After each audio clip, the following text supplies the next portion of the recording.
Today I'm going to show you how to make a simple chocolate cake.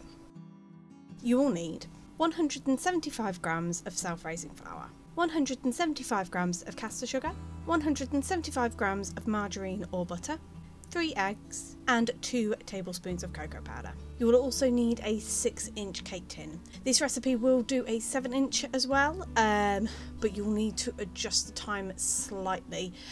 So when baking it, bake it for about 5 to 10 minutes less if it's a 7-inch, because it's going to be a thinner cake.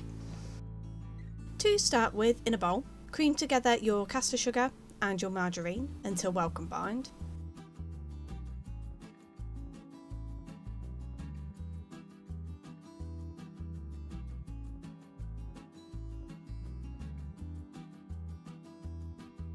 Then add your eggs and again mix really well.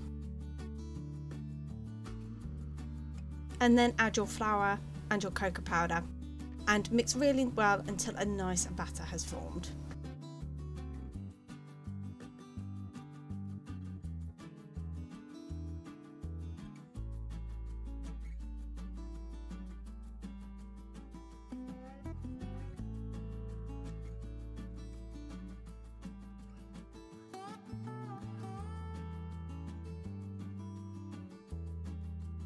Then, having pre-greased and lined my cake tin, you just want to pour your batter into the cake tin, making sure that you spread it out to the edges. Ideally you want to spread it so then it has a little dip in the middle of the cake, because then when it rises a bit more even. Then bake in a preheated oven at gas mark 5, 190 degrees centigrade or 170 fan assisted, and bake for 40 to 50 minutes, making sure that when you insert a skewer into the cake it comes out clean. And there you have it. That's how you make a simple chocolate cake.